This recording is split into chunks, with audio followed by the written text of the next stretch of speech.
Assalamualaikum warahmatullahi wabarakatuh. Salam sejahtera bagi kita semua.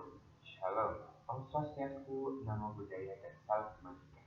Perkenalkan, nama saya Muhammad Rizky Saputra dengan NIM 18 19 10 50 10 92 dari program studi perencanaan wilayah dan kota Fakultas Teknik Universitas Jember.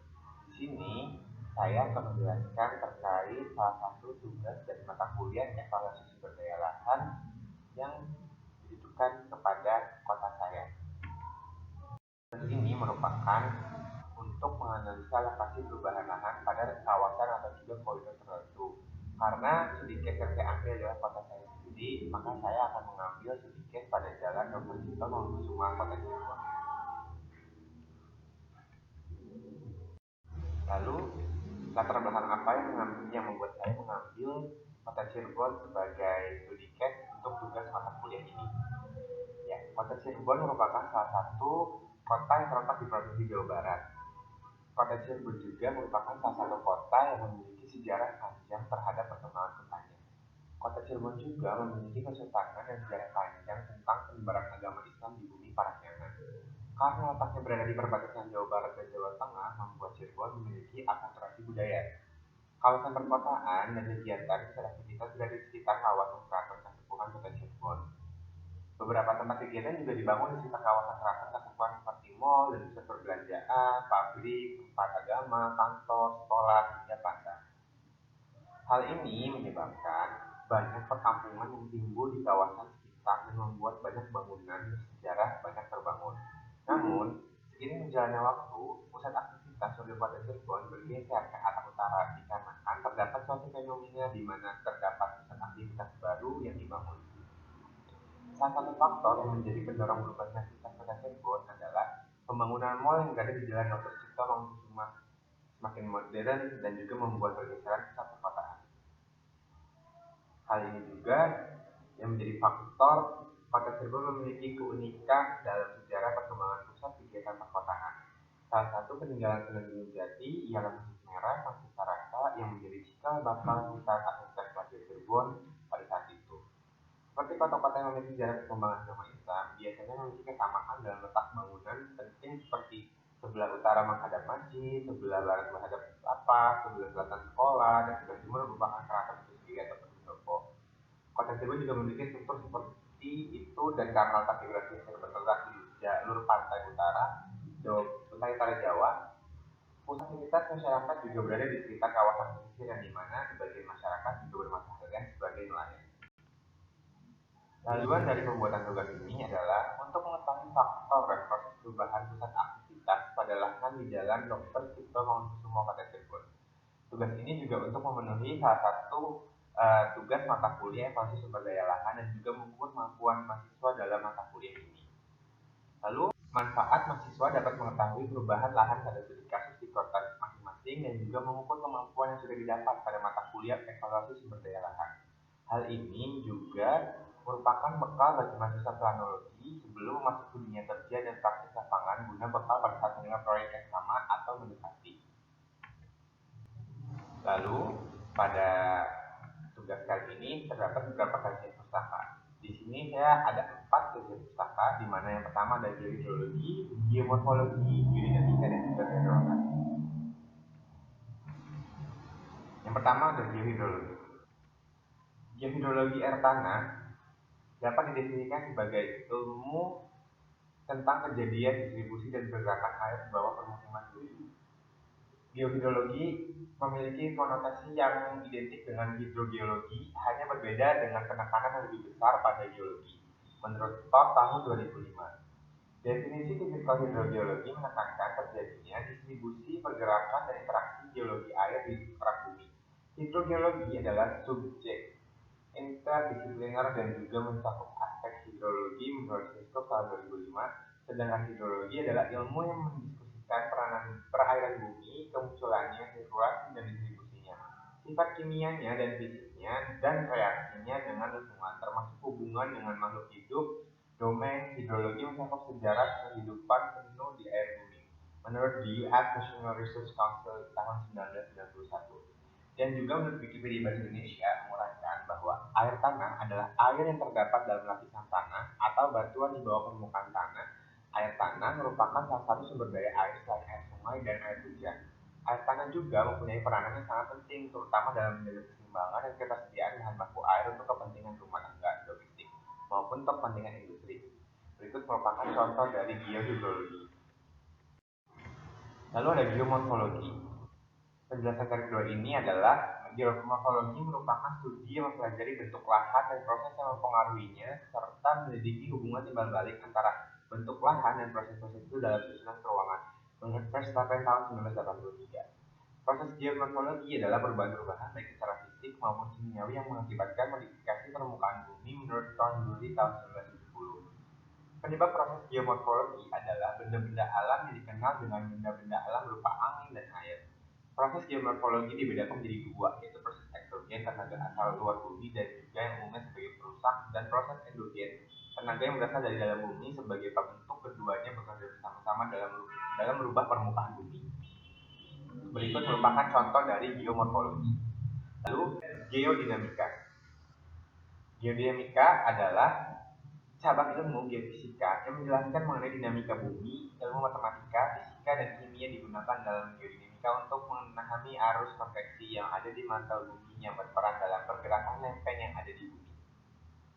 Dan juga berguna untuk memahami fenomena geologi seperti pemekaran samudra, pembentukan pegunungan, gunung api, patahan, dan masih banyak lagi. Selain itu juga dapat digunakan untuk menyelidiki interior di bawah permukaan bumi dengan cara pengukuran medan magnet, gravitasi, gelombang seismik, dan juga mineral yang terkandung dalam batuan. Geodinamika ini tidak hanya berlaku di bumi saja, melainkan dapat diaplikasikan di planet lain. Berikut merupakan contoh dari geodinamika. Lalu ada teori lokasi. Penjelasan teori keempat ini adalah ilmu yang menyelidiki tata ruang atau spatial order kegiatan ekonomi, atau ilmu yang menyelidiki alokasi geografis dari sumber-sumber yang langka, serta hubungannya dengan atau pengaruhnya terhadap lokasi berbagai macam usaha atau kegiatan lain baik ekonomi maupun sosial. Tujuan dari mempelajari teori lokasi adalah melihat kedekatan atau jauhnya satu kegiatan dan dengan kegiatan lain, dan apa dampaknya atas kegiatan masing-masing karena lokasi yang berdekatan dan jauhan tersebut menurut Taigen tahun 2005. Itu merupakan ilustrasi dari teori lokasi. Lanjut kita ke pembahasan. Pembahasan yang pertama ialah terkait geohidrologi. Pada lahan di Jalan Dr. Cipto Mangunkusumo terjadi perubahan lahan penyerap air tanah di kawasan perkotaan. Sebelum dibangunnya Cirebon Superblok, lahan tersebut merupakan lahan kosong dan hijau yang ditumbuhi pepohonan besar sebagai penyimpan dan penyerap air tanah di kawasan perkotaan. Banyaknya kegiatan dan juga bangunan yang sangat padat membuat bangunan di kawasan tersebut menggunakan sumber air tanah sebagai penyedia air tanahnya. Tidak banyak hotel-hotel di sekitar kawasan tersebut menggunakan air tanah sebagai sumber penyedia air utamanya. Hasilnya adalah selama kurun waktu 8 tahun permukaan air tanah turun dan menyebabkan banjir.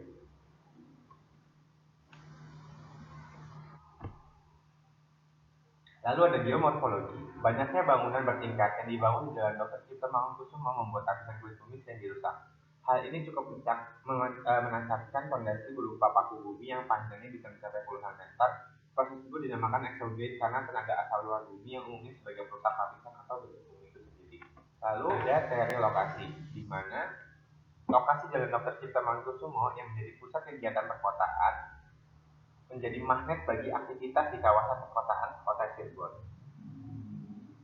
Hal ini juga yang menyebabkan investor banyak mengeluarkan dana untuk membuat bisnis di sekitar kawasan tersebut. Beberapa bidang yang terdapat di antaranya kawasan tersebut adalah kuliner, perdagangan, dan juga jasa, perbelanjaan, hingga akomodasi dapat ditemukan di sini. Hal inilah yang menjadikan kawasan tersebut dikenal dengan CBD atau Central Business District yang ada di kota Cirebon.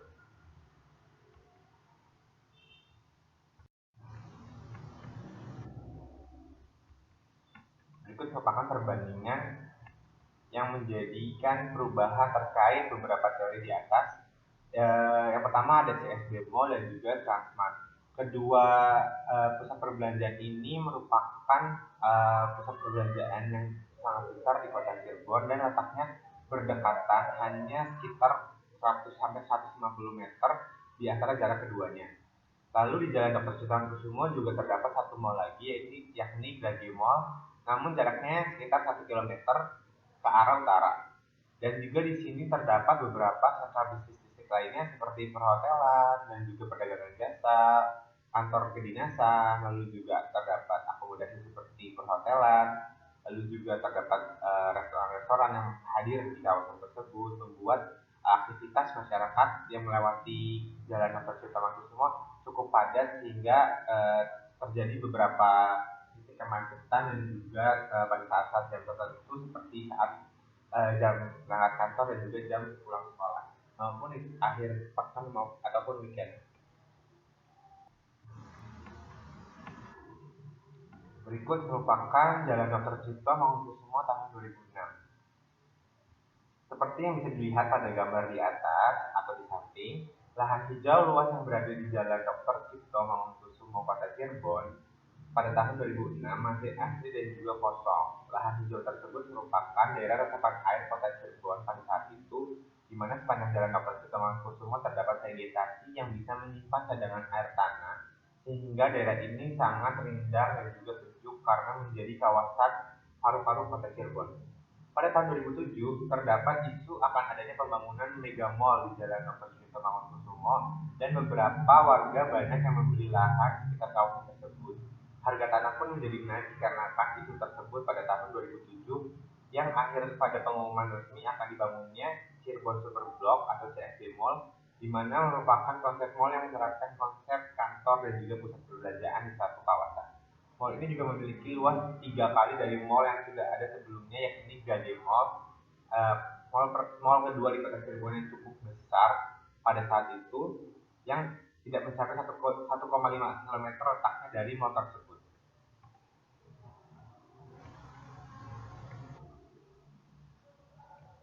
Lalu ada perkembangan usaha di Jalan Cipto Mangunkusumo tahun 2011.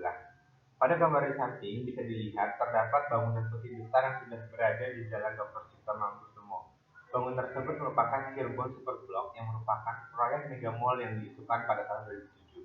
Proses pembangunan mall tersebut dilakukan tahun 2008 dan pada tahun 2009 kawasan ruko atau bloknya sudah ada dan dibuka terlebih dahulu untuk kawasan perkantoran. Hal tersebut juga membuat banyak permukiman baru di belakang mall tersebut. Banyak warga yang membuat bangunan kos untuk karyawan yang bekerja di mall tersebut. Juga terdapat hotel-hotel bintang 1 yang dibangun di belakang mall tersebut. Untuk mallnya sendiri baru ditemukan dan dibuka pada akhir tahun 2010, di mana setahun setelah peresmian pembangunan ruko untuk perkantoran. Pembangunan Cirebon Super Block memakan waktu kurang lebih 3 tahun pada tahun 2011 setelah 6 bulan pasca pembukaan mall terjadi banjir besar di Kota Cirebon. Selama beberapa dekade sebelumnya tidak pernah terjadi banjir parah seperti saat itu. Hal itu dikarenakan daerah resapan air kota sudah dibangun mal dan vegetasi besar penyimpan cadangan air tanah sudah tidak ada.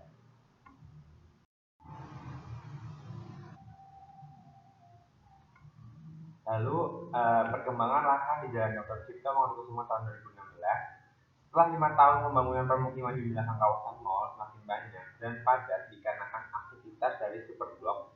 Selama 5 tahun setiap memiliki musim penghujan, jalanan di Jalan Dr. Cipto Mangunkusumo selalu terendam banjir. Hal ini dikarenakan banyaknya aktivitas di atas lahan tersebut dan tertutupnya drainase dikarenakan tidak memiliki spek lagi. Pada tahun 2015 juga terdapat isu perubahan pusat perbelanjaan Carrefour yang letaknya bersebelahan dengan Cirebon Superblock. Perubahan tersebut merupakan renovasi total bangunan yang tadinya hanya memiliki 1 lantai menjadi 5 lantai dan berubah nama menjadi Transmart. Pada tahun 2016 juga proyek tersebut dimulai dan juga berbarengan dengan pembangunan Gramedia World sampingnya yang memiliki 3 lantai. Bangunan yang terdapat di Jalan Dr. Cipto Mangunkusumo semakin banyak dan semakin padat, menyebabkan tidak ada space atau ruang untuk daerah resapan air di kawasan perkotaan dan juga membuat kawasan tersebut menjadi kawasan rawan banjir. Perkembangan pada tahun 2021 atau tahun sekarang ialah pada tahun 2017 Transmart dan Gramedia World pun telah selesai dibangun dan membuat jalanan yang terdapat di Jalan Dr. Cipto Mangunkusumo semakin macet karena diakibatkan padatnya lalu lintas di kawasan tersebut. Harga lahan di Jalan Dr. Cipto Mangunkusumo semakin naik dari tahun ke tahun diakibatkan banyaknya aktivitas yang berada di kawasan tersebut. Lalu juga terdapat pembangunan perumahan Taman Cipto yang berada di sekitar kawasan tersebut membuat lahan hijau semakin berkurang. Pada tahun 2018, terdapat larangan perdagangan kaki lima berjualan di sepanjang jalan dan dikelompokkan ke dalam satu shelter Pujabon atau pusat jajanan Cirebon. Pemerintah membuka lahan hijau untuk dibangun shelter tersebut, membuat lahan hijau di kawasan perkotaan semakin berkurang juga.